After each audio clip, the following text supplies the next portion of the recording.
2 number ई को कम कर दो थोड़ा। 3 नंबर भी करो। हेलो हेलो, पीछे करो, पीछे, आगे नहीं। हेलो हेलो हेलो, ठीक आ रही है आवाज है। नमोस्तु ब्राह्मणे स्वाध्याय विलयाम श्रुत भक्तिम कायो स्वर्गम करो में हम।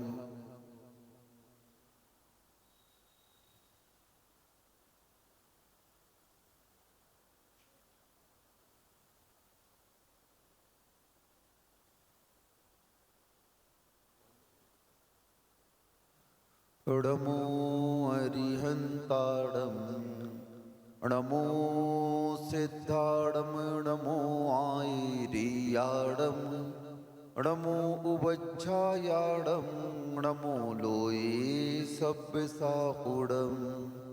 कुंडलपुर के बड़े बाबा की, चिंतामणि पार्श्वनाथ जी भगवान की, आचार्य भगवंत श्री विद्यासागर जी महाराज की, आचार्य भगवंत श्री समय सागर जी महाराज की।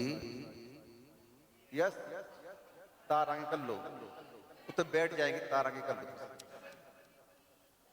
ऐसे।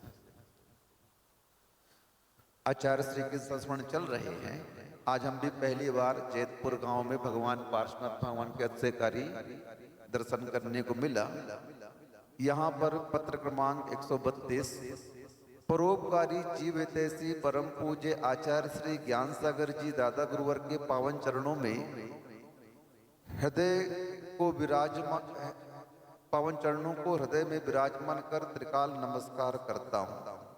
हे गुरुवर, जब आप मौसमाबाद राजस्थान से धमाना होते हुए चौरू पहुंचे और चौरू में 5 दिन का प्रवास किया था, उस प्रवास के दौरान का एक संस्मरण वहां के श्री लक्ष्मण जी कास्तीवाल ने बताया, तो आपको बता रहा हूं।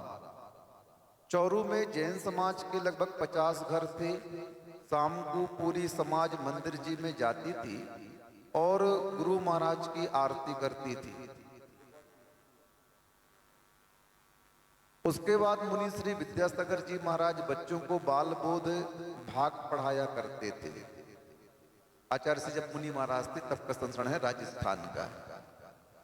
सुबह गुरु महाराज का प्रवचन होता था, दोपहर में मुनि श्री विद्यासागर जी का प्रवचन होता था। उसी समय गुरु महाराज के आशीर्वाद से एवं उनके ही सानिध्य में जैन समाज ने आयुर्वेदिक औषधालय स्थापित किया एवं प्रारंभ किया था, जिसमें वैद्यराज द्वारका प्रसाद जी को नियुक्त किया गया था। गुरु महाराज ने उन्हें आशीर्वाद प्रदान करके कहा था, बिना कोई कारण के छोड़कर नहीं जाना, और समाज को कहा था वैद्य जी का पूरा पूरा ध्यान रखना। तब से आज तक औषधालय वहां पर चल रहा है। इस प्रकार हे गुरुवर, आपने भारतीय संस्कृति की आयुर्वेदिक चिकित्सा पद्धति से औषधि दान करने के लिए आशीर्वाद प्रदान कर जैन समाज को पुण्यार्जन करने का, औषधि दान करने का मार्ग प्रशस्त किया।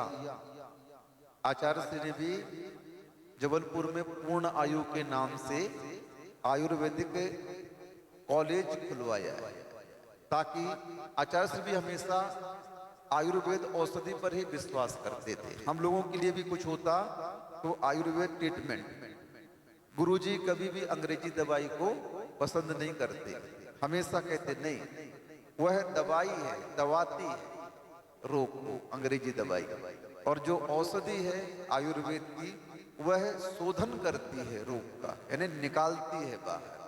और अंग्रेजी दवाई जो होती है वह केमिकल के माध्यम से बनती है, बहुत सारे उसमें केमिकल मिला करके बनाए जाते हैं जो शरीर के लिए साइड इफेक्ट लाती है।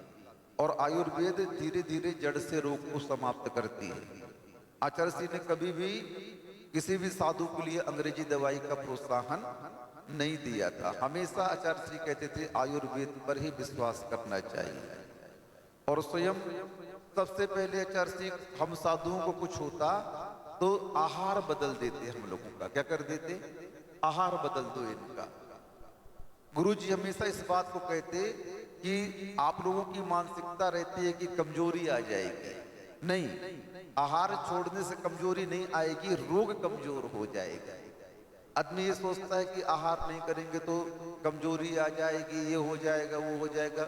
जबकि आयुर्वेद कहता है कोई भी रोग अगर होता है तो सबसे पहले आहार को कम करना चाहिए, क्योंकि जठराग्नि पर सबसे पहले प्रभाव पड़ता है। गुरुजी हमेशा ये कहते पशुओं को देखो, जब वो बीमार होते हैं तो सानी कम कर देते हैं खाना अपना, अपने आप वो प्रकृति से जुड़े रहते हैं, तो वो कुछ भी औषधि लेते नहीं है। उनका ट्रीटमेंट कैसे होता है, तो सबसे पहले आहार को छोड़ देते हैं जानवर लोग, और उस आहार को छोड़ते ही उनका रोग धीरे धीरे शांत होने लगता है। और जितने भी जानवर होते हैं ना, ये सब डॉक्टर होते हैं। क्या होते हैं?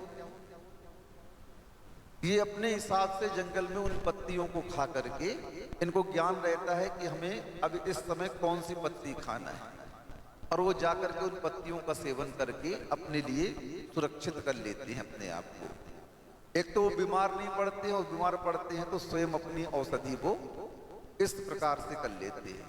हम लोग घबरा जाते हैं। आचार्य जी बोलते नहीं कभी घबराओ नहीं। 2011 चतुर्मास हो रहा था गुरुदेव के साथ में डूंगरगढ़ में, और मुझे डेंगू हो गया। और डेंगू में मुझे 106.5 बुखार 12 घंटे तक लगातार रहता था, और ये क्रम कम से कम 15 दिन तक चला, और मेरा हीमोग्लोबिन मात्र 6.5 पॉइंट रह गया था, और प्लेटलेट्स मेरी 36,000 बची थी। गुरुदेव बड़े चिंतित थे। जब रिपोर्ट आई तो वहां से डॉक्टर ने बोला कि इनको तो ब्लड चढ़ाना पड़ेगा, खून कम हो रहा है इनका, तुरंत अस्पताल में भर्ती करना पड़ेगा। गुरुजी मुझे दिन में 4-5 बार देखने आते थे, और मुझे नींद बहुत आती थी उस समय बुखार में। तो आचार्य श्री देखते थे मुझे, और सब महाराजों को कह दिया था जो भैया वृत्ति में मेरे थे, इसको कोई उठाना नहीं, ये जितना सोएगा उसको सोने देना। बुखार में नींद आ रही बहुत बड़ी बात है। जब रिपोर्ट आई तो गुरुदेव मेरे पास में आए, क्यों महासागर जी? हमने हाथ जोड़ा, जी गुरुदेव आपकी रिपोर्ट ऐसी ऐसी आई है। उन्होंने स्पष्ट बताया जो रिपोर्ट आई थी। बोले ये कह रहे डॉक्टर लोग अस्पताल में भर्ती होना है और खून चढ़ना है, अब आप बताओ आपको क्या करना है? हमने बोला ये पर्याय तो हमारी है नहीं, आपकी है, जो करना है आपको करना है, मुझे क्या करना है? आप कहो तो संलेखना ले लेंगे, कोई दिक्कत की बात नहीं है। आप जो उचित समझें वो आपका दायित्व है, हम उसे स्वीकार करेंगे।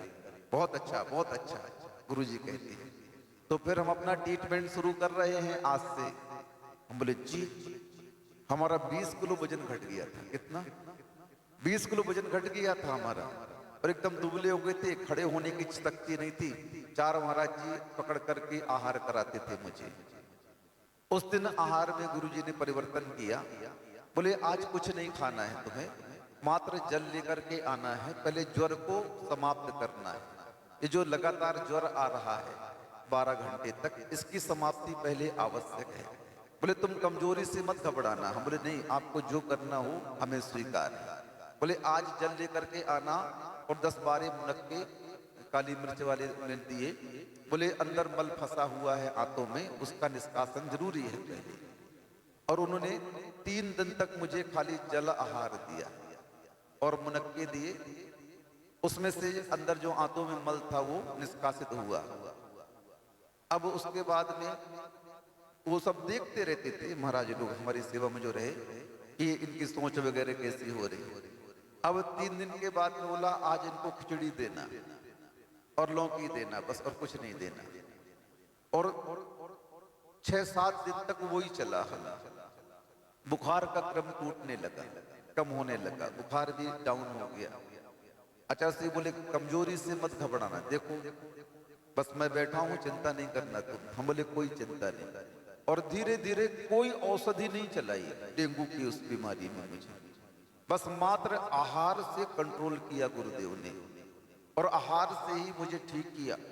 जब 15 दिन तक मेरा डाइजेशन सही हो गया, जठराग्नि तीव्र हो गई, भूख लगने लगी बुखार कम होने से, तब रोटी की पपड़ी ऊपर वाली होती है, फूलती है रोटी, वो पपड़ी खिचड़ी और लौकी थी और मुनक्के देते थे, बस हो गया।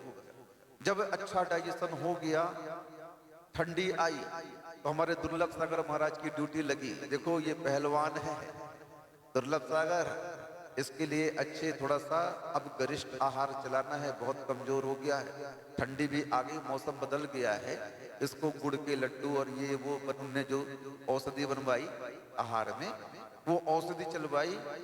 1 महीने में हमारा 20 किलो वजन फिर से बढ़ गया। कितना बढ़ गया? ये वो ज्यों का त्यों वजन मेरा हो गया और कमजोरी सब समाप्त हो गई। गुरु जी का ऐसा आशीर्वाद रहा। तो कहने का तात्पर्य ये है कि आयुर्वेद चिकित्सा के माध्यम से आहार को औषधि बना करके हम चलते हैं, तो हमें इस प्रकार उन अंग्रेजी दवाइयों के अधीन नहीं होना पड़ेगा। लेकिन होता क्या है, अपन घबरा जाते हैं हमेशा। अरे घबरा, डॉक्टर और घबरा, आजकल पैसे के लिए डॉक्टर भी झूठ बोल देता, अरे जल्दी भर्ती करो, जल्दी भर्ती करो, बॉटल लगाओ। गुरुजी बोलते सर्दी खांसी बुखार बिना ट्रीटमेंट के 5 दिन में ठीक हो जाएगा, और ट्रीटमेंट करोगे तो 5 दिन में ठीक होगा। क्या करना है? अगर हम अपनी प्रतिरोधक क्षमता बढ़ाते हैं, औषधि आदि नहीं लेते हैं, आहार को औषधि बनाते हैं और थोड़ा घबराए नहीं, तो हम जल्दी ठीक हो सकते हैं। दवाई जो होती है, गुरुजी हमेशा, गुरुजी का कहना रहता कि दवाई एक सपोर्ट पर्सन होती है, एक सपोर्ट करने वाली। उस रोग को समाप्त करने की क्षमता, प्रतिरोधक क्षमता अपने पास ही रहती है। वो प्रतिरोधक क्षमता ही रोग को ठीक करती है, दवाई रोग को ठीक नहीं करती है। दवाई का काम मात्र सपोर्ट करना है, उस कीटाणुओं को नहीं बढ़ने देना। लेकिन अपने अंदर जो क्षमता है वो अगर बलवती है तो वह रोग अपने आप हमारा क्या होगा, ठीक हो जाएगा। कई बार हम लोग अपने आप में देखते हैं, हम लोगों को बुखार सर्दी खांसी होता तो सबको है ये रोग। आप लोग क्या करते हैं, तुरंत डॉक्टर के पास दौड़ते हो, और हम लोगों के लिए क्या करते हैं, बस जल उपवास कर लेना, खिचड़ी लौकी ले लेना, ये आहार के माध्यम से ठीक कर लो। तो हम लोग आदी न बने इन औषधियों की, अपने ही आहार को औषधि बनाए। आयुर्वेद में यही ट्रीटमेंट होता, कहीं लंघन, कहीं जल उपवास, कहीं कल्प के रूप में लौकी देंगे, केला देंगे।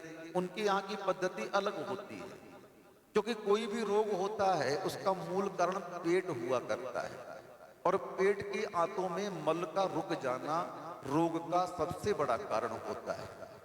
डाइजेशन खराब हुआ और रोग का आगमन प्रारंभ हो जाता। सारे शरीर में रोग की जड़ क्या है, अपना पेट है और कुछ नहीं। इसलिए हमारा आहार वगैरह कैसा होना चाहिए, जैन दर्शन के अनुसार अगर अपन लोग भोजन पान करते हैं तो हमें कोई भी बीमारी नहीं हो सकती है। जैन धर्म वैसे अहिंसा को लेकर चलता है मूल, लेकिन अहिंसा को लेकर चलते हुए भी उसका शरीर विज्ञान इतना तगड़ा है जैन दर्शन का, कि उस शरीर विज्ञान के लिए कितना चाहिए, कब चाहिए, वो पूरा नियंत्रण आहार के माध्यम से जैन धर्म करवाता है। आजकल डॉक्टरों में एक पोस्ट आ गई है डाइटिशियन की। अब एक डॉक्टर बन गया है, उसका नाम क्या है, डाइटिशियन। यानी आपकी डाइट वो फिक्स करता है। क्या करता है? आपकी डाइट, आपको कोई बीमारी हो गई, हार्ट की बीमारी हो गई, ब्लड प्रेशर हो गया, शुगर हो गई, कुछ भी बीमारी होती है अगर आपके अंदर में, तो आपकी डाइट का चार्ट बना के, अब बताओ, इसका भी एक डॉक्टर बन गया, एक ब्रांच बन गई कि वो हमारे आहार को बताएगा कितना कब क्या लेना है। अब विज्ञान इस बात पर एक अलग से ब्रांच बना दी उसने, विज्ञान ने, डाइटिशियन एक डॉक्टर बना दिया। वो चार्ट बनाएगा, नाप करके इतने कैलोरीज लेना है, इतने ही लेना है, किस किस चीजों में कितनी कैलोरी होगी। और जैन दर्शन के अनुसार अगर हम लेते हैं आहार, तो हमें कोई जरूरत ही नहीं डाइटिशियन की, हमारा जैन दर्शन ही सबसे बड़ा डॉक्टर है। क्या है? हमारे यहाँ क्यों कहा पानी छान के पियो, उबाल करके पियो, मर्यादा का भोजन करो, गड़ंत नहीं खाओ, अभक्ष नहीं खाओ, क्योंकि शरीर के लिए कितना देना, कब देना, कितना शरीर के लिए पचेगा, कौन सी वस्तु हमारे लिए नुकसान करेगी, ये सारे निर्देशन हमारे जिनेंद्र भगवान ने दिए हैं अच्छी तरह से, लेकिन हम लोग उसका पालन नहीं करते। अब देखो, रात्रि भोजन त्याग का कितना बड़ा सिद्धांत है जैनियों का। रात्रि भोजन क्यों नहीं करना चाहिए? क्योंकि हमारे ये कहा है कि रात्रि में कीड़े गिरते हैं। क्या गिरते हैं? कीड़े गिरते हैं और वो भोजन में चले जाते हैं और वही हमारे लिए बीमारी का कारण बन जाते हैं। आज साइंस भी इस बात को सिद्ध करता है कि आप जो भोजन करते हैं उस भोजन को पचाने के लिए कम से कम 8 घंटे चाहिए, 6 घंटे 8 घंटे, कितना चाहिए? अब आप रात्रि में भोजन करके सो जाएंगे तो क्या होगा? वो आते आपका कम काम करेंगे। अपन सोते हैं जब, तो अपने अंदर के जो फंक्शन हैं वो भी रेस्ट करने लगते हैं। क्या करने लगते हैं? वो भी आराम करते हैं, उनकी गति भी क्या होती है?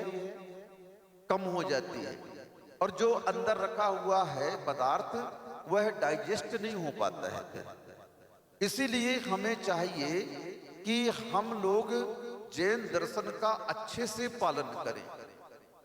अहिंसा धर्म का भी पालन हो जाएगा और हमारा स्वास्थ्य भी अच्छा रहेगा। अब आप बताओ, आपके महाराज जी कितने बार भोजन करते हैं?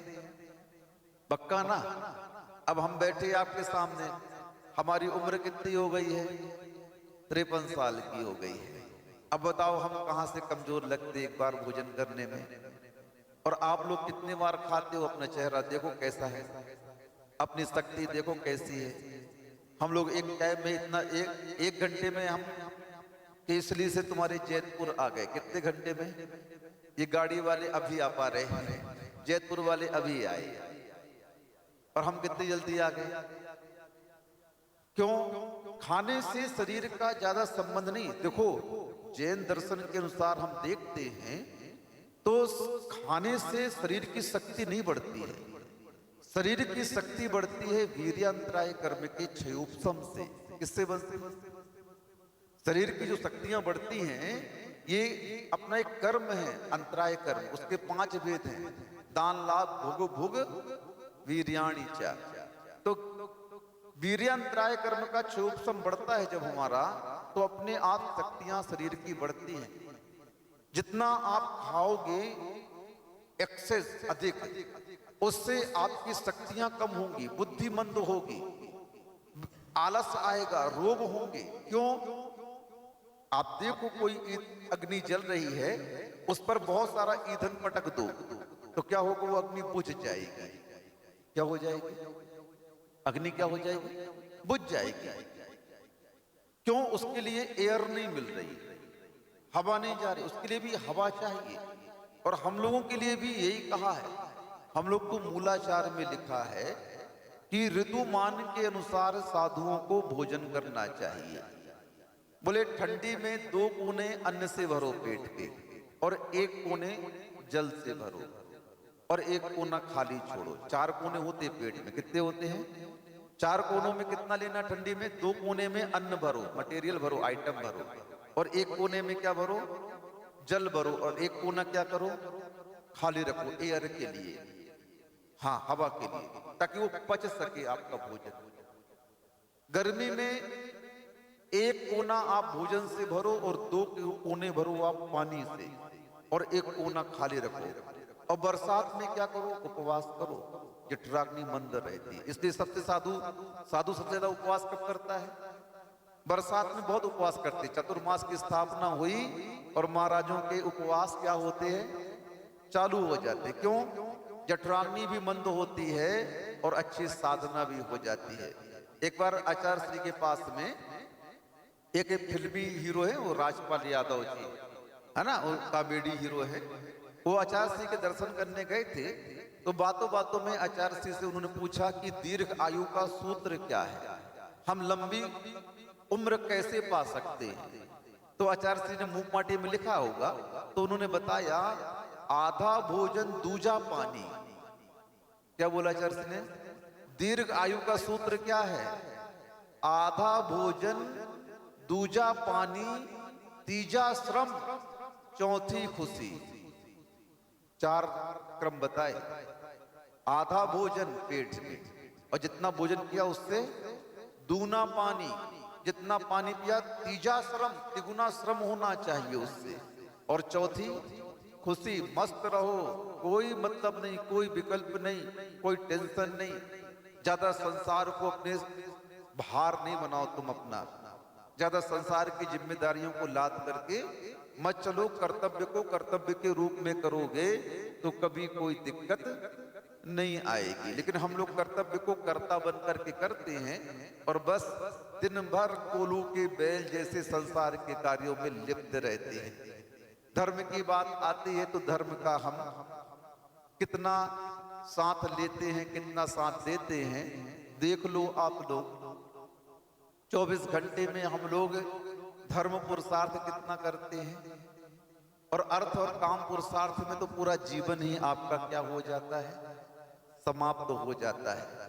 लेकिन कोई विकास नहीं हो पाता है। देख लो आप लोग, उम्र बीत गई आप लोगों की, कितना कमा लिया आपने संसार में, कितना अर्जन कर लिया आपने, यहाँ पर बताओ पहले। आपका अर्थ पुरुषार्थ सफल नहीं है आज देखा जाए तो, आपका काम पुरुषार्थ सफल नहीं है आज देखा जाए तो। अब सफल क्यों नहीं है, मूल कारण पर जाओ थोड़ा सा।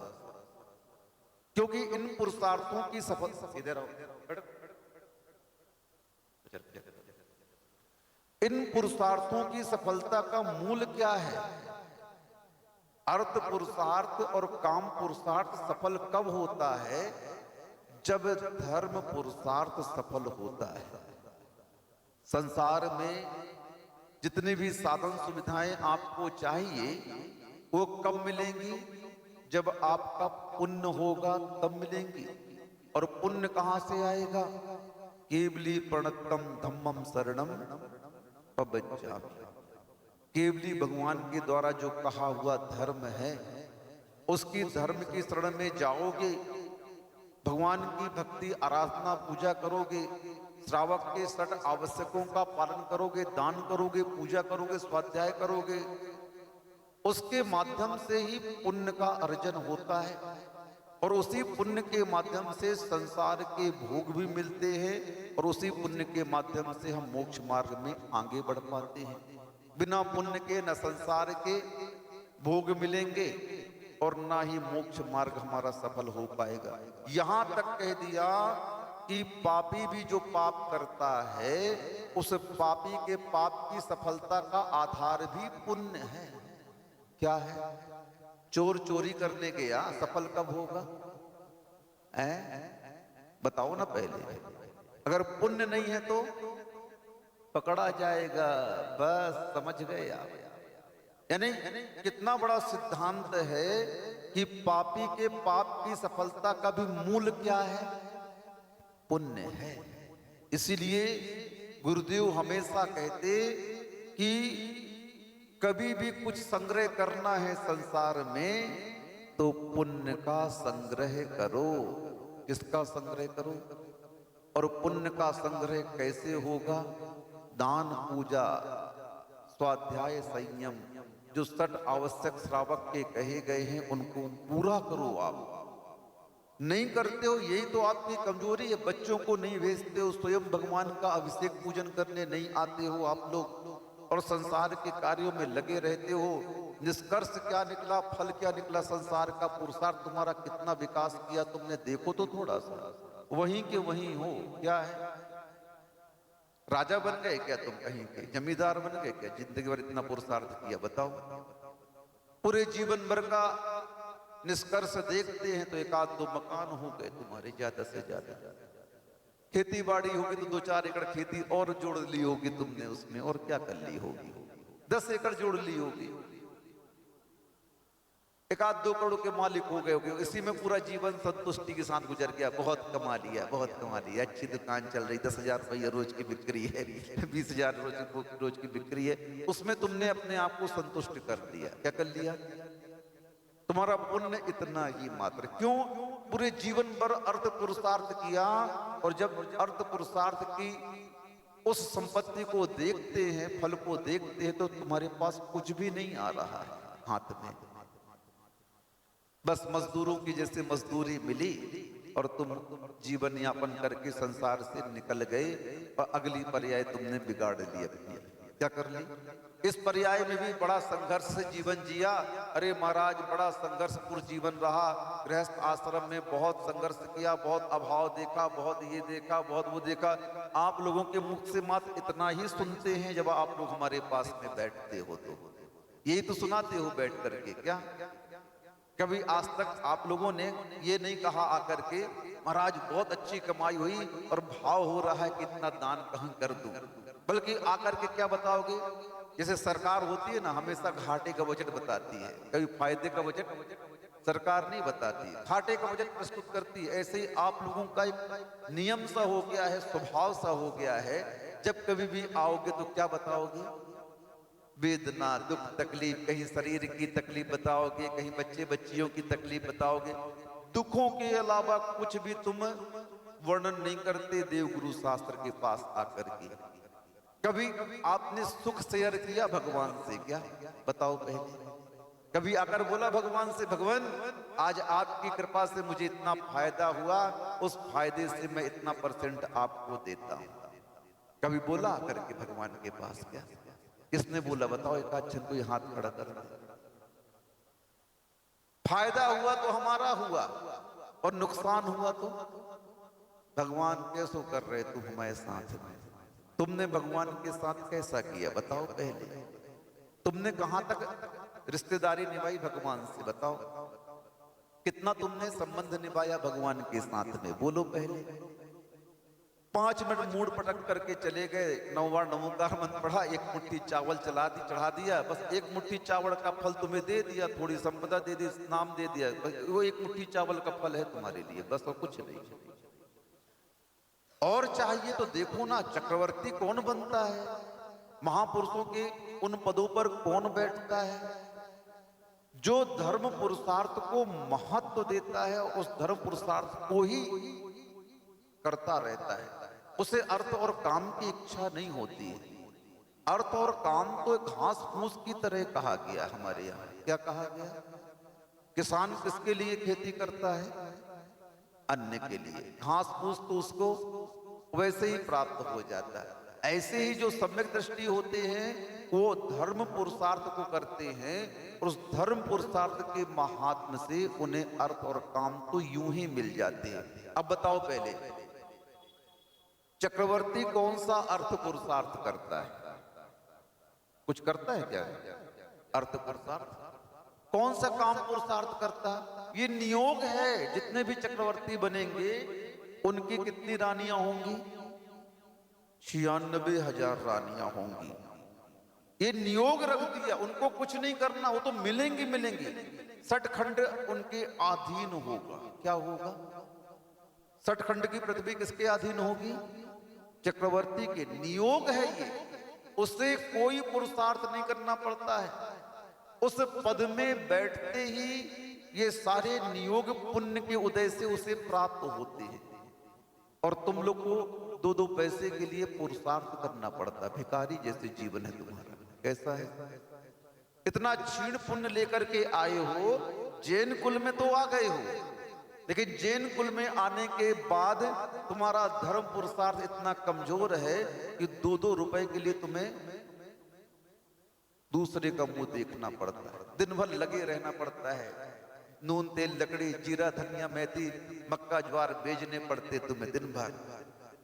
ये बता रहा है कि तुम्हारा धर्म पुरुषार्थ कमजोर है। क्या है? कमजोर है धर्म पुरुषार्थ तुम्हारा। चक्रवर्ती को कुछ नहीं करना पड़ता, सब कुछ उसे मिल गया, और तुम लोगों को इतना पुरुषार्थ करना पड़ रहा। देखो तो आप थोड़ा सा। इसलिए संग्रह किसका करना चाहिए हमें अपने जीवन में? पुण्य का संग्रह करना चाहिए। और पुण्य का संग्रह कब होगा? केवली प्रणतम धम्मम शरणम पबज्जामि। आओ अपने पुरुषार्थ को बढ़ाओ। धर्म के अर्थ पुरुषार्थ को आपने बहुत समय दे दिया, काम पुरुषार्थ को बहुत समय दे दिया, और आपके हाथ में क्या मिला ये बताओ पहले। ये पुरुषार्थ कोई काम के नहीं है। गुरुजी उदाहरण देते गैती फावड़ा का। किसका? गैती फावड़ा को पुरुषार्थ बोलते। चर्च क्या बोलते? ये पुरुषार्थ है मान लो। कहती फावड़ा क्या हो गया? पुरुषार्थ हो गया। अब पुरुषार्थ अगर पुरुषार्थ करता है तो कितना नीचे खोद पाओगे कहती फावड़ा के माध्यम से? खाली कहती फावड़ा से खोदो तो 2 हाथ खोदने में तुम्हारे हाथ में छाला पड़ जाएगा।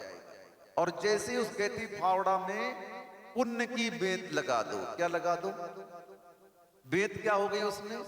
वो पुण्य हो गया बेंत। बस उस औजार में लकड़ी का मूठ लगते ही उसकी शक्ति कितनी हो जाती है बताओ? इतनी शक्ति उसकी बढ़ जाती है उस औजार की कि आप उस औजार के माध्यम से 2-4 घंटे में 2-4-10 हाथ नीचे जा सकते हो। बिना मूठ के कितना जाओगे तुम नीचे? ज्यादा नहीं जा पाओगे। अकेला पुरुषार्थ शस्त्र है वो कहती फावड़ा, और पुण्य उसका मूठ है। और जैसे ही उस पुरुषार्थ में पुण्य का मूठ लगता है उस पुरुषार्थ की शक्ति 1000 गुनी बढ़ जाती है। कितनी बढ़ जाती है? और उसके माध्यम से आप कितना नीचे जाना चाहते हो जा सकते हो। उसकी शक्ति को अगर कोई बढ़ाता है पुरुषार्थ की तो पुण्य ही बढ़ाता है और कोई नहीं बढ़ाता है। और हम लोग उसी को इग्नोर करते हैं। हमेशा से अनादिकाल से यह आत्मा किसको अनदेखा करती आ रही है? धर्म को। आपने संसार के सारे कार्य को महत्व दिया, इंपॉर्टेंस किसको दी आपने जीवन में? देखो तो यहां जाना जरूरी है, वहां जाना जरूरी है, ये करना जरूरी है, वो करना जरूरी है।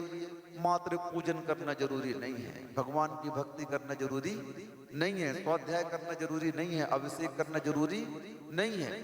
हर काम को तुमने संसार के महत्व दिया, मात्र धर्म को तुमने कभी भी महत्व नहीं दिया। शरीर को महत्व दिया लेकिन अपने उस भगवान को कभी भी महत्व नहीं दिया हमने। इसी का दुष्परिणाम हमारे जीवन में आता है। देखो ध्यान से समझो, थोड़ा सा गांव में हो आप लोग, चाहो तो इतना समय आप लोगों के पास में है कि शाम को बहुत अच्छी भक्ति कर सकते हो। आप लोग इकट्ठे होकर के भक्तांबर जी का पाठ कर सकते हो, बैठ करके यहाँ पर कोई भी शास्त्र का विस्तार करके 10-15 मिनट स्वाध्याय कर सकते हो। बढ़िया पार्श्वनाथ इतने प्राचीन भगवान हैं। 1300 ईस्वी की प्रतिमा है ये, 1300 संवत 1307, हाँ 1307 संवत की प्रतिमा है। बताओ कम से कम 1000 वर्ष पुरानी प्रतिमा हो गई। अभी कितना 25 तो का चल रहा संवत है? हाँ तो कितने 1200-1300 साल पुरानी प्रतिमा है ये, छोटी सी इतनी सी। इतने अतिशयकारी भगवान है देखो तो, लेकिन अतिशय क्यों नहीं हो रहा है? हमारी भक्ति भगवान से जुड़ नहीं पा रही है। गुरु जी हमेशा कहते प्रतिमाओं के जितने अधिक से अधिक दर्शन होते हैं उस प्रतिमाओं की शक्ति उतनी अधिक बढ़ती जाती है और उस शक्ति का लाभ उसकी वर्गणाएं सभी को मिलती हैं। और हम लोग इतने अभागे हैं कि कोई काम नहीं है, चलो बड़ा भारी काम हो तो छूट है आपके लिए, सब बैठे हो ठलुआ घर में टीवी देख रहे, मोबाइल देख रहे, कोई काम नहीं बचा गांव में, शहरों में भी कोई काम नहीं है सब बड़ा भारी। लेकिन उस समय का हम सदुपयोग नहीं कर पा रहे हैं, दुरुपयोग करते हैं। और उसका दुष्परिणाम जो समय का दुरुपयोग करता है उस समय फिर उसको कभी भी आगे बढ़ने का मौका नहीं देता है। हमेशा समय से कीमती संसार में कुछ नहीं है। 1 घंटे में आप 1 करोड़ कमा सकते हो, लेकिन 1 करोड़ देकर के 1 घंटे आप नहीं कमा सकते। कमा के दिखाओ, कमा सकते हो? जो समय तुम्हारा बीत गया वो कभी भी वापस आ नहीं सकता। गुरु जी हमेशा कहते असंभव शब्द कहां पर यूज होता है? संसार में असंभव क्या है? संसार के हर कार्य संभव है, मात्र एक कार्य संसार का असंभव है, बीते हुए समय को वापस लाना। ये असंभव है बस। बाकी संसार के कोई भी कार्य असंभव नहीं है, याद रखना। हर कार्य आपके संभव है संसार के, कोई भी कार्य असंभव नहीं है संसार में। असंभव शब्द अगर कहीं प्रयोग होगा तो मात्र गुजरे हुए समय को लाने में प्रयोग होगा। गुरु जी की चिंतन है, देखो कितना बड़ा चिंतन दिया गुरु जी ने कि इम्पॉसिबल शब्द कहां पर प्रयोग होगा? हर चीज संभव है संसार में, ऐसा कोई भी कार्य नहीं संसार का जो यह इंसान ना कर पाए। मात्र एक कार्य असंभव है संसार में, बीते हुए समय को वापस लाना, वो संभव नहीं है। अगर किसी के बस में हो कोई कर सके तो बताओ। तीर्थंकरों के पास भी ये शक्ति नहीं है। इसलिए सबसे कीमती अगर संसार में कुछ है तो क्या है कीमती संसार में?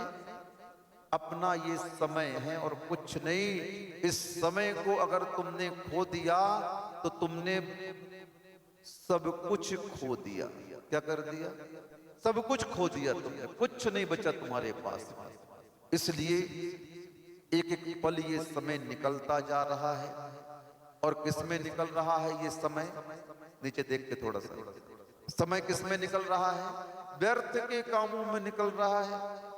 संसार के किसी भी कार्य में पुण्य का आश्रय बंध नहीं है। संसार के सभी कार्यों में मात्र पाप का आश्रय बंध है और कुछ नहीं। तुम संसार के जितने भी कार्य कर रहे हो, एक भी कार्य ऐसे नहीं संसार के, मात्र देव गुरु शास्त्र से जब जब ये संबंध जुड़ेगा तभी आपका पुण्य का आश्रय बंद होगा। बाकी सारे कार्य संसार के पाप का आगमन कराने वाले हैं। इसका मात्र पाप का आगमन हो रहा, कुछ नहीं हो रहा। इसलिए समझो थोड़ा सा, संसार के भोग और संसार में अर्थ कहां से प्राप्त होता है? पुण्य से होता है। जब पापी के पाप की सफलता पुण्य से हो रही है तो हमारा भी संसार किससे चलता है? पुण्य से चलता है। और पुण्य का आश्रय और बंध कहां से होता है? केवली प्रणतम धम्मम शरणम पवज्जामि। जो केवली भगवान के द्वारा कहा गया धर्म है, दो ही धर्म कहे हैं हमारे भगवान ने। एक श्रावक धर्म कहा है और दूसरा श्रवण धर्म कहा है। जिनेंद्र भगवान के रथ के दो ही पहिए हैं, एक श्रावक और दूसरा श्रवण। बस दोनों पहिए अगर संतुलित हैं तो ही जिनेंद्र भगवान का रथ क्या हो पाएगा? आगे बढ़ पाएगा। हमें भी अपने आप को संतुलित रखना है, अपने मूल गुणों को पालन करना है, तो श्रावक को भी अपने मूल गुणों का पालन करना है। अपने उस कुलाचार को कभी भूलना नहीं चाहिए। आप देखो जो अन्य संप्रदाय के श्रावक होते हैं, अपने उस कुल की परंपरा का निर्वाह कितने अच्छे से करते हैं। सभी संप्रदायों के बीच में देखते हैं तो मात्र जैनी ही अपनी कुल की परंपरा को छोड़ रहा है। बाकी हर संप्रदाय के लोग बड़ी ईमानदारी से अपने कुल की परंपरा का पालन करते हैं। मात्र अगर कुल की परंपरा को घात किया है तो जैनियों ने किया है और किसी ने नहीं किया। ये बच्चे बड़े हो गए, कभी माँ बाप ये नहीं बोलते हैं जाओ मंदिर अभिषेक करके आओ, कभी बच्चियों को नहीं बोलते हैं जाओ अष्टद्रव्य से पूजन करके आओ। जब ये शिक्षा बच्चों को नहीं दोगे आप तो उसका पुण्य कैसे बढ़ेगा? और पुण्य नहीं बढ़ेगा तो क्या होगा? ना ब्याह होगा, ना कुछ संपदा मिलेगी, कुछ नहीं होगा। ब्याह होने के बाद भी क्या हो गया? तलाक हो गया। कई केस सुनने में आ रहे आजकल। 6 महीने शादी हुई नहीं और क्या हो गया? डिवोर्स हो गया। जाओ बैठो अपने शांति से। क्यों ऐसा हो रहा है? क्योंकि तुमने उस पर्याय में पुण्य का अर्जन नहीं किया तुमने कभी भी। इसीलिए बच्चों के भविष्य को उज्जवल बनाना चाहते हो और अपने भविष्य को उज्जवल बनाना चाहते हो तो अपने श्रावक के कर्तव्य का बोध होना चाहिए। उस पुरुषार्थ को हमें करना चाहिए, उस व्रतों को हमें करना चाहिए, जाकर भगवान की पूजा भक्ति अभिषेक करना चाहिए। देखो भगवान की पूजा भक्ति का परिणाम कोड़ीपति मिला था, लेकिन उसने भगवान की भक्ति करके कैसा कर दिया था? कामदेव बना दिया था। मेढक भगवान की भक्ति करने जा रहा है, उस पर्याय में देखो पुदक पुदक के मरण को प्राप्त हो गया। क्या बन गया? तीर्थंकर नाम का देव हो गया। अग्नि का नीर हुआ किसके प्रताप से? कौन थी? सीता श्रावक ही तो थी। और कौन थी? नांग का हार हुआ तेरे नाम जाप से। सूली का सिंहासन हुआ किसके प्रभाव से? देखो तो थोड़ा सा पुराण ग्रंथों को पढ़ा करो, थोड़ा सा समझो। वो भी श्रावक पर्याय के थे। नहीं थे क्या? सीता कौन थी? आरिका थोड़ी थी, सुदर्शन सेठ मुनि थोड़ी थे, श्रावक ही तो थे। उनके ऊपर से विपत्ति आई, कर्म का उदय आया। उस कर्म का उदय कैसे शांत हुआ? उस समय उसने कौन सा उपाय अपनाया? बताओ पहले।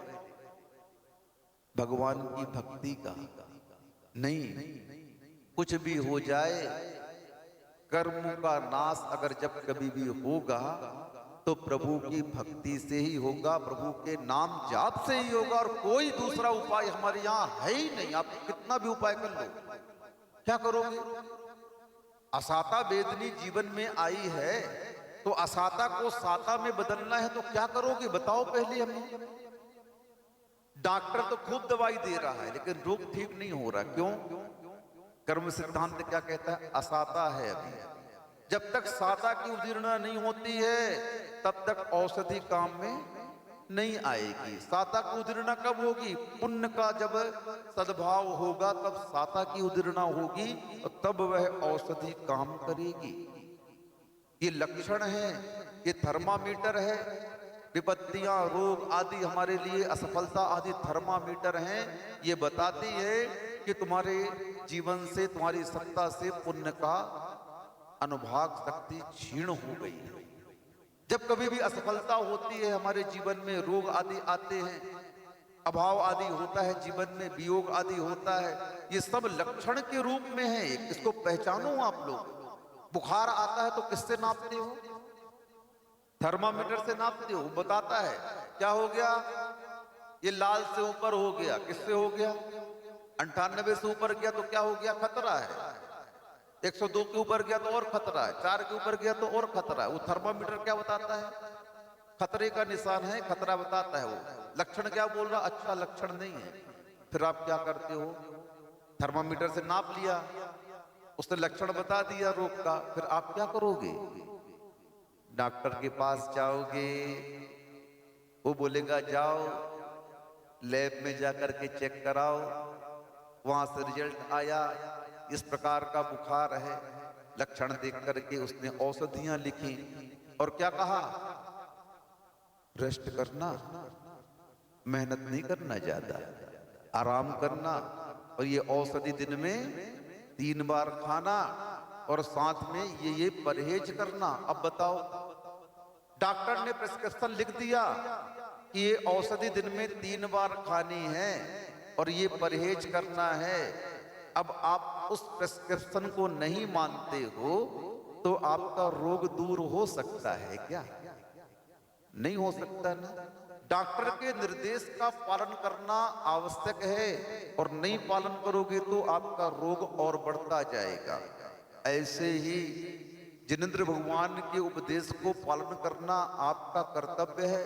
नहीं पालन करोगे तो आपका भाव रोग बढ़ता जाएगा। न संसार में कुछ मिलेगा और न आगे परमार्थ में भी कुछ प्राप्त कर पाओगे। धोबी का कुत्ता, न घर का न घाट का, ऐसी स्थिति तुम्हारी हो जाएगी। ये पर्याय भी कैसी निकलेगी? बिलख बिलख कर रोगे इस पर्याय में भी, और आगे की पर्याय भी तुम्हारी कैसी होगी? अभी वर्तमान का जीवन हमारी आगे की पर्याय को निर्धारित करेगा, याद रखना। अभी तुम्हारा जीवन कैसा चल रहा है, किन परिणामों से चल रहा है, उन्हीं परिणामों से आगे की गति बंद होगे और आगे की पर्याय में जाओगे। इसलिए अभी सुधार का बहुत मौका है। जितना हमारा जीवन गुजर गया उसको भूल जाओ, वर्तमान को संभाल लो। वर्तमान अगर बनना है तो भूत की आप चिंता नहीं करो। भूत तो सबका कैसा था, काला था। हमें फ्यूचर को ब्राइट नहीं करना, हमें भविष्य की चिंता नहीं करना, क्योंकि भविष्य किसकी गोद में बैठा है? वर्तमान की गोद में बैठा है। वर्तमान अगर अच्छा है तो हमारा भविष्य भी कैसा रहेगा? अच्छा रहेगा। अब वर्तमान बिगड़ा हुआ है तो हमारा भविष्य कैसा रहेगा? बिगड़ा हुआ रहेगा। सुधारना किसको है? वर्तमान को सुधारना है। इसलिए सभी बच्चों को चाहिए, इतने प्राचीन 1200 वर्ष पुराने पार्श्वनाथ भगवान बैठे हैं यहाँ पर, 1307 संवत के बैठे हैं, और आप लोग बताओ गांव में रह करके अभिषेक पूजन बारी बारी से करते हो? अरे बारी बारी से नहीं, आपको ये भाव होना चाहिए कि अभिषेक सबसे पहले मैं करूंगा भगवान का, ये परिणाम आने चाहिए। आप लोग जितने ही हैं गांव में, जितने बच्चे हैं अभिषेक के लायक, मंदिर में जगह नहीं बचनी चाहिए। सुबह से इतने अतिशयकारी भगवान हैं, देखो तो। और उसका परिणाम आप लोगों को मिलेगा। दुकान खोलने से दुकान नहीं चलती है, पुण्य से दुकान चलती है। जब तक यहाँ की अटेंडेंस नहीं लगाओगे तो पुण्य मिलने वाला नहीं है। इसलिए धर्म ही सब कुछ देने वाला है। बिना धर्म पुरुषार्थ के काम और अर्थ की प्राप्ति हमें हो नहीं सकती, और बिना धर्म पुरुषार्थ के मोक्ष की भी प्राप्ति हमें नहीं हो सकती। इसीलिए इन चारों पुरुषार्थों में धर्म पुरुषार्थ को सबसे आगे रखा। सभी दर्शनों में ये चार पुरुषार्थ सभी दर्शनों में पाए जाते हैं, धर्म अर्थ काम और मोक्ष। धर्म पुरुषार्थ को सबसे आगे क्यों रखा? कि धर्म पुरुषार्थ के प्रभाव से ही अर्थ और काम की प्राप्ति होती है, और जब इस अर्थ और काम से उदासीनता हो जाती इस आत्मा को, तो इसी धर्म पुरुषार्थ से इस आत्मा को मोक्ष की प्राप्ति होती है।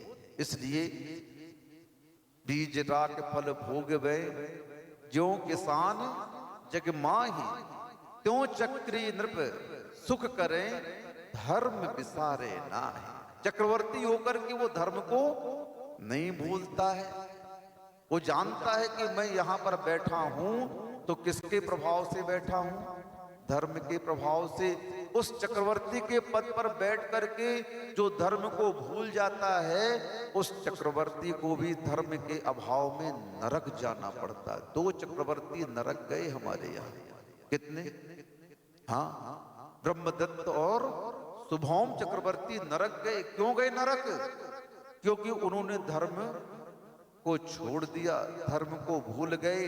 धर्म बोलता है मैंने तुझे यहां तक पहुंचाया है और तू मेरे ही डोर को छोड़ रहा है। जब तू मुझे छोड़ेगा तो गिरेगा कहां? आधार क्या है तेरा? मैं ही तो आधार हूं। धर्म ही तो जीवन में सब कुछ का आधार होता है, और उस आधार के समाप्त होते ही ये धरातल को हम प्राप्त हो जाते हैं। इसलिए सभी गांव वालों को चाहिए, माताएं बहनें आप लोग ध्यान से सुनो, ऐसे समय को व्यर्थ नहीं गवाओ। शाम को 1 घंटी भक्ति करो, यहाँ पर बैठ करके अच्छा स्वाध्याय करो, सामूहिक बैठ करके, हाँ करो, अच्छी आरती करो। और जितने पुरुष वर्ग हैं, बच्चे जो अभिषेक करने के योग्य हैं, सभी आकर के यहाँ पर इतने अतिशयकारी पार्षद भगवान हैं, उनका अभिषेक पूजन करो। 6 महीने में आप देखना क्या परिवर्तन होता है आपके जीवन का। करो तो एक बार। डॉक्टर भी बोलता है खाओ तो औषधि, परहेज तो करो, फिर देखना आपको आरोग्य का लाभ अवश्य होगा। ऐसे ही आपके जीवन में असाता कर्म समाप्त होगा और पुण्य कर्म के कारण साता का उदय होगा। फिर सब कुछ हमें कैसा मिलेगा? संसार में भी अनुकूल मिलेगा और मोक्ष मार्ग में भी सब अनुकूल मिलेगा। इतना ही है। इस प्रकार गुरुदेव हमारे ऐसे औषधि दान के माध्यम से, आहार दान के माध्यम से, मंदिर निर्माण आदि के माध्यम से, बैठ जाओ, बहुत सारे धर्म की क्रियाएं जो हैं श्रावक के करने योग्य, उन क्रियाओं को बता करके आप लोगों के लिए जीवन में पुण्य का आश्रय बंद कराने का पुरुषार्थ हम लोग करते हैं। क्योंकि देवगुरु शास्त्र के निमित्त से ही जीवन में पुण्य का आश्रय और बंध हुआ करता है। जब तक तुम्हारी डोर हमसे जुड़ी हुई है, हमें तुमसे कोई लेना देना नहीं है, याद रखना। देवगुरु शास्त्र को तुमसे कोई लेना देना नहीं है। लेना देना किसे है? जिस आत्मा को अपना विकास करना है उसे। डॉक्टर को मरीज से कोई मतलब नहीं है, बल्कि मरीज को किससे मतलब है? कौन जाता है आप बताओ? डॉक्टर के पास मरीज जाता है कि मरीज डॉक्टर के पास आता है? मरीज डॉक्टर के पास आता है। बस ऐसे देवगुरु शास्त्र डॉक्टर हुआ करते हैं, और सारे संसारी कौन है? आप लोग मरीज हैं। अगर आपको आरोग्य का लाभ चाहिए तो आप लोग कहाँ आइए? हमारे भगवान के पास आइए, तो ही आपको आरोग्य का लाभ मिलेगा। जो पथ्य परहेज कहा गया है उसका पालन करो, नहीं करोगे तो औषधि से मात्र खाने से लाभ नहीं मिलने वाला है। समझदार को इशारा काफी है, इतना ही ठीक है। बैठ जाओ, अपन योगी भक्ति पढ़ते हैं, आचार्य से की हिंदी में मोबाइल में होगी, देख लेना।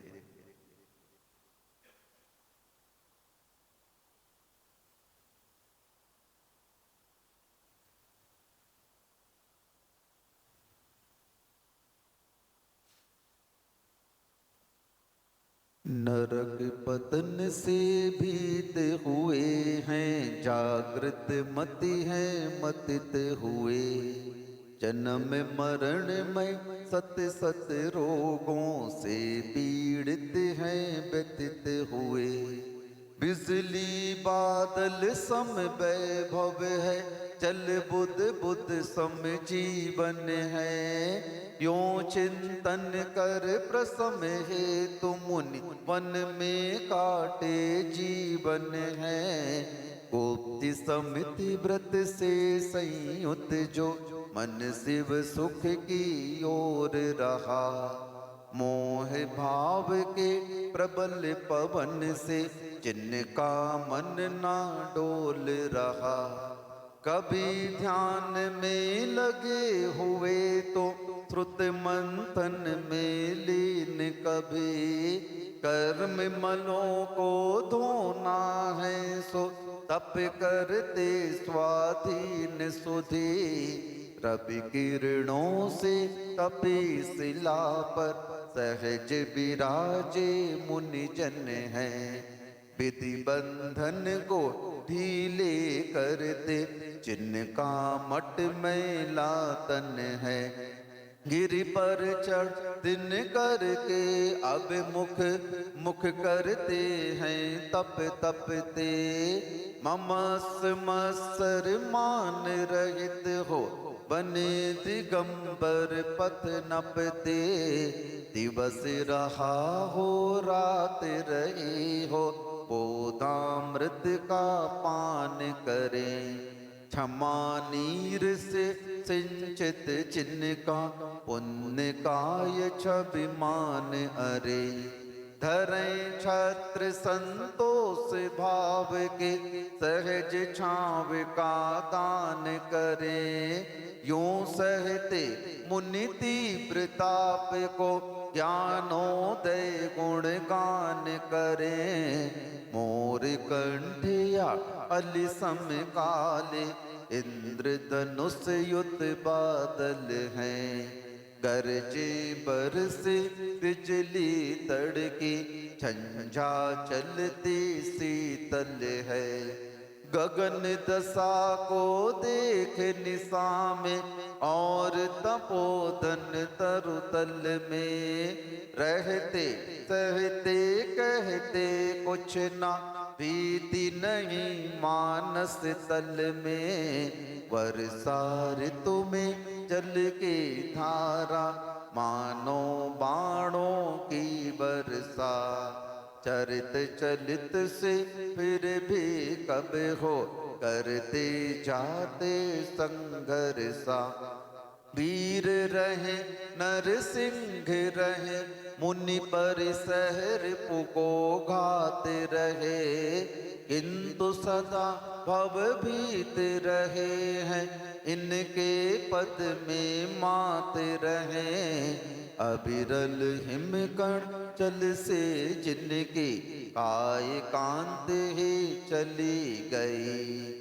साए साए कर चली हवाएं, हरियाली सब जली गई।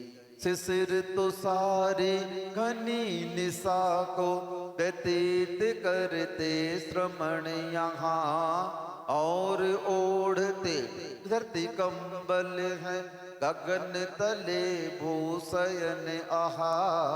एक बरस में 3 योग ले, बने पुण्य के बरदक हैं। बाह्याभ्यंतर 12 विधि तप, तपते हैं मद मर्दक हैं। परमोत्तम आनंद मात्र के प्यासे भटंत ये प्यारे। आदि व्याधि और उपाधि विरहित समाधि हम में बस डालें। ग्रीष्म काल में आग बरसती गिर शिखरों पर रहते हैं।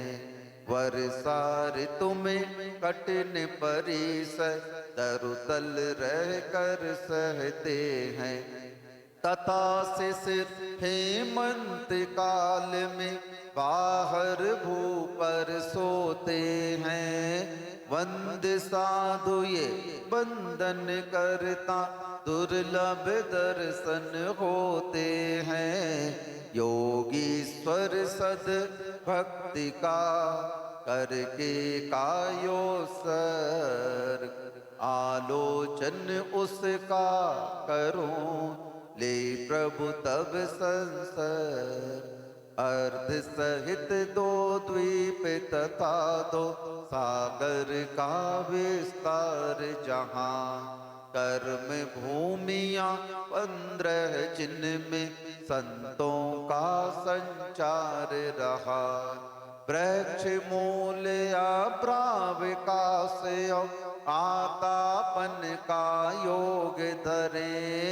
मौन धरे वीरासन आदि का भी जो उपयोग करें।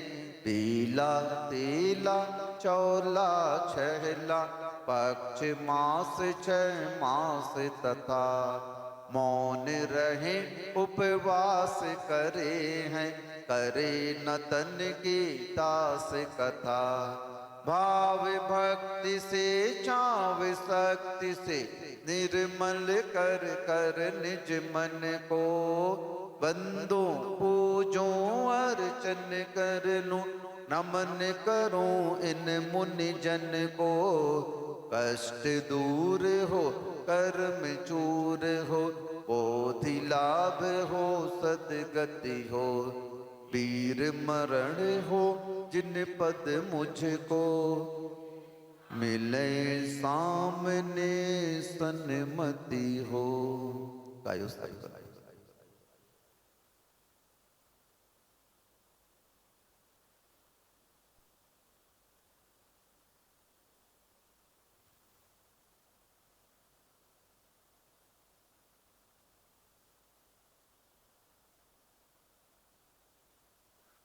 जीवन सारा बीत गया है आत्म सुख कब पाएगा।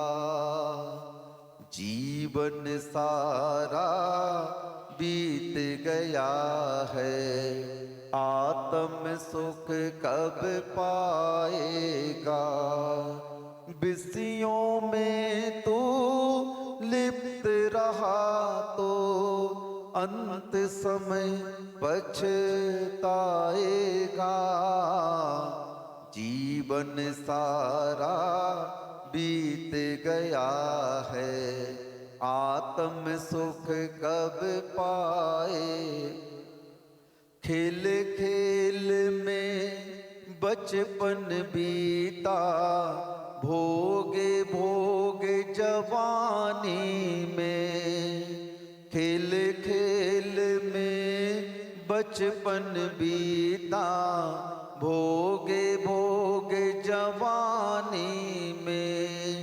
वृद्ध हुआ तो जर जर काया गया रतन यूं पानी में। वृद्ध हुआ तो जर जर काया गया रतन यूं पानी में। पाकर नर भव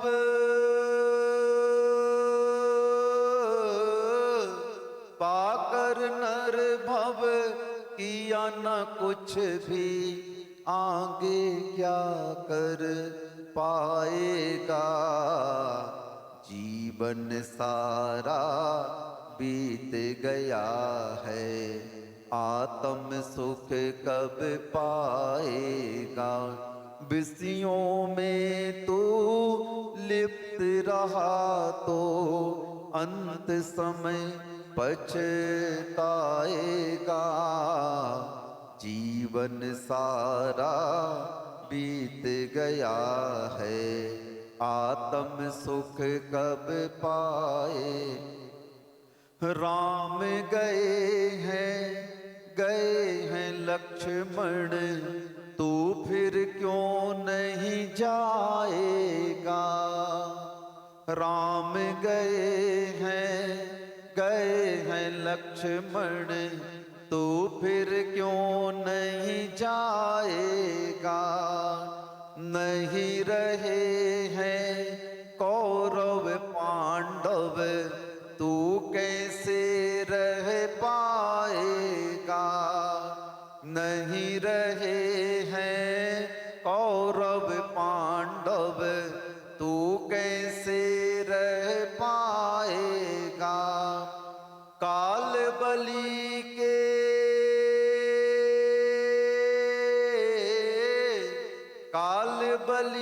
के आगे किसी का बल नहीं चलने पाएगा।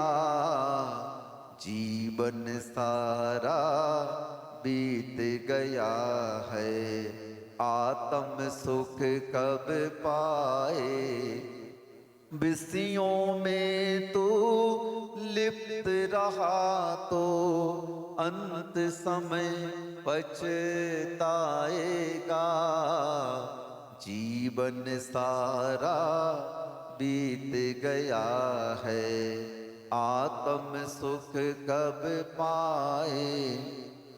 पुण्य उदय में दुनिया सारी साथ में चलती जाती है। पुण्य उदय में दुनिया सारी साथ में चलती जाती है। पाप उदय में रानी सीता दुख अकेले पाती है। पाप उदय में रानी सीता दुख अकेले पाती है। कर्म बलि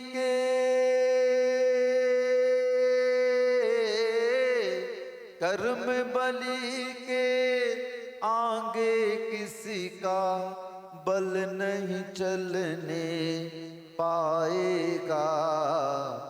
जीवन सारा बीत गया है, आत्म सुख कब। विषयों में तू लिप्त रहा तो अंत समय पछताएगा। जीवन सारा बीत गया है, आत्म सुख कब पाए। किसने किसकी देखी किस्मत, क्या रंगत दिखलाएगी। किसने किसकी देखी किस्मत, क्या रंगत दिखलाएगी।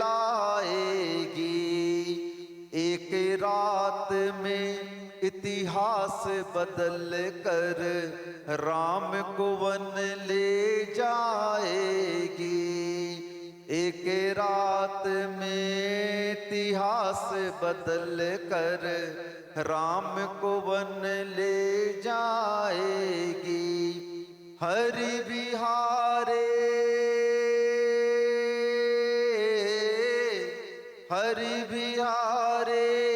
होनी आगे, तो फिर क्या कर पाएगा। जीवन सारा बीत गया है, आत्म सुख कब पाएगा।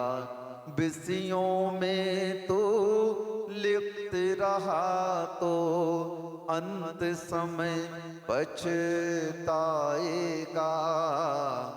जीवन सारा बीत गया है, आत्म सुख कब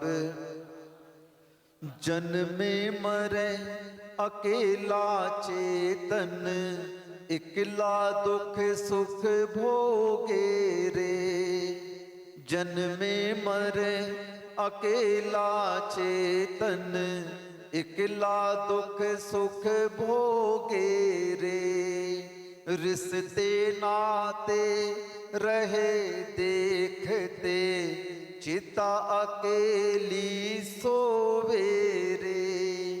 रिश्ते नाते रहे देखते, चिता अकेली सोवे रे।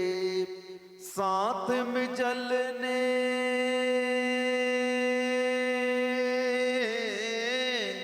साथ में चलने मरघट तेरे, कोई न अपना जाएगा। जीवन सारा बीत गया है, आत्म सुख कब पाएगा। विषयों में तो लिप्त रहा तो अंत समय पछताएगा। जीवन सारा बीत गया है, आत्म सुख कब। कहाँ से आया कहाँ है जाना, कौन सा तेरा द्वारा है। कहाँ से आया कहाँ है जाना, कौन सा तेरा द्वारा है। परिचय क्या है तेरा अपना, तूने जरा विचारा है। परिचय क्या है तेरा अपना, तूने जरा विचारा। चेत जरे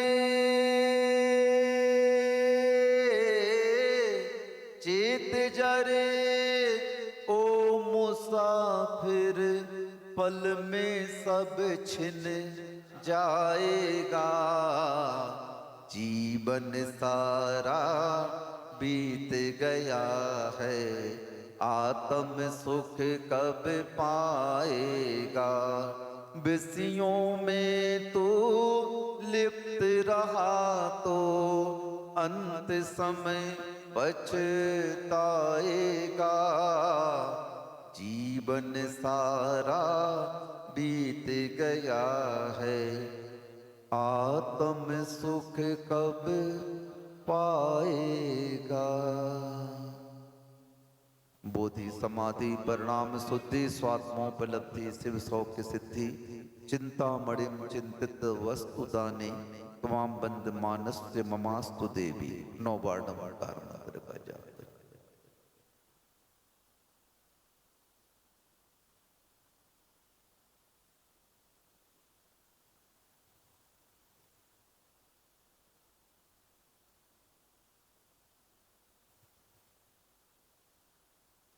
सच्चा है तू सच्चा तेरा दरबार विद्यासागर जी।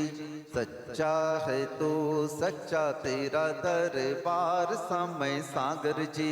कर दे दया की नजर एक बार विद्यासागर जी। कर दे दया की नजर एक बार समय सागर जी। हो विद्यासागर जी जय जय ज्ञान सागर जी। हो ज्ञान सागर जी जय जय समय सागर जी।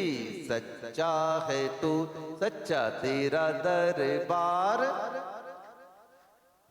भूले हुए भटके राही को तुम सही राह दिखा देना।